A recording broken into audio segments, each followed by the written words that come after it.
জয়গুরু। এতক্ষণ ধরে আমরা এই সৎসঙ্গের যে মূল বিষয় প্রার্থনা, গান কীর্তন এবং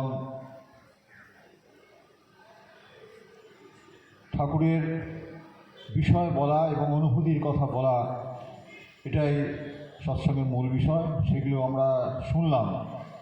এখন কথা হচ্ছে যে যে প্রসঙ্গগুলো আমরা শুনলাম, তারপরে আমার মতো একটা নগণ্য মানুষের আর কিছু বলার আছে বলে আমি মনে করছি না।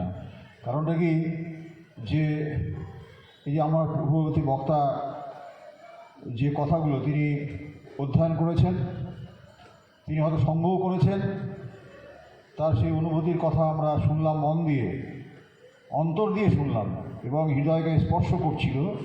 এই কারণে যে যাদের এই আচার্যদেবের সঙ্গ করা আছে, সে যে দাদার সঙ্গ করা ছিল, তাদের প্রেমের কথা শুনলে অন্তরে যে ভাব সৃষ্টি হয় তা ব্যাখ্যা করে বলা যাবে না। আমার মধ্যে সেই ভাবটা হচ্ছিল যখন দাদার প্রসঙ্গ হচ্ছিল। তো এইটা একমাত্র তার সঙ্গ করলে এই ভাবটা আসে। আর ঠাকুর বললেন যে ভাবটাই আসল। ভাবটাই আসল এই কারণে যে যে বিষয় নিয়ে আমরা আছি, সেই বিষয়ের উপরে যতখানি ভাব আমার কাজ করে, সেই বিষয়ে আমার উপলব্ধি এবং আমার পারগতা সমস্ত কিছুই তার উপর দিয়ে, সেই ভাবের উপর দিয়েই হয়। ভাবটাই আসল। তাই আজকে শুনলেন যে বনভোজন উৎসব, আমরা শুনলাম যে মানিকপুর একটা জায়গা ছিল, সেইখানে ঠাকুরের ইচ্ছা হয়েছে যে তিনি বনভোজন করবেন। তো বনভোজন তো আমরা এই মন্দিরে করছি, কিন্তু বনভোজন তো বনে হয় এবং সেইখান থেকে এই কথাটা এসছে। তো তাই ঠাকুর এমন একটা জায়গায় নির্বাচন করলেন, মানিকপুর বলে জায়গা, সেখানে প্রায় জঙ্গলের অবস্থায় ছিল। সেখানে গিয়ে তিনি বনভোজন করলেন এবং সেখানে পরবর্তীকালে মন্দির তৈরি হয়েছে। এবং আজকে আমরা দেখছি যে ঠাকুর যখন এই দেহ নিয়ে লীলা করছিলেন, তখন তো বলতে গেলে যে কোনো মন্দিরই হয়নি এই ভারতবর্ষের বুকে, সৎসঙ্গের মন্দির, ঠাকুরের মন্দির হয়নি বললে চলে। তিনি এই দেহ রাখার পরে ধীরে ধীরে প্রায় এখন দেখছি যে বছর বছর বিভিন্ন জায়গায় কেন্দ্র মন্দির হচ্ছে।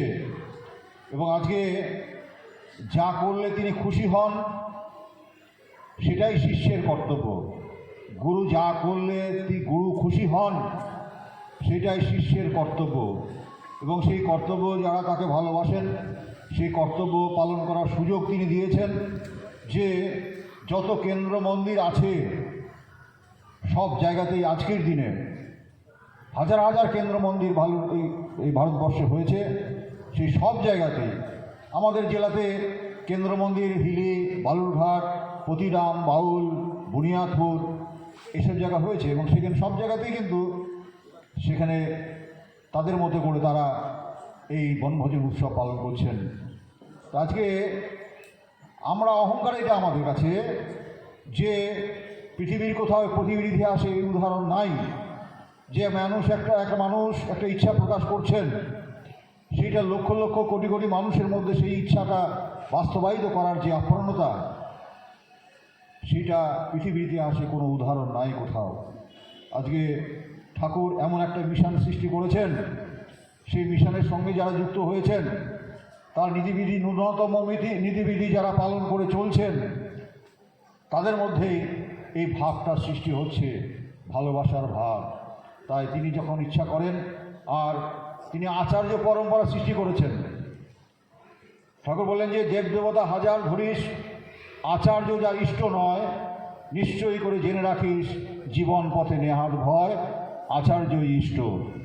তাই ইষ্ট নির্দেশ মূর্ত করাই তপ। ঠাকুর বললেন ইষ্ট নির্দেশ মূর্ত করাই তপ। তপ মানে তপস্যা। এটা যারা বাস্তবে রূপ দেওয়ার যে চেষ্টা করছেন, তারা তপস্যার মধ্যেই আছেন। বনে জঙ্গলে গিয়ে তপস্যার দিন তো আর নাই এখন।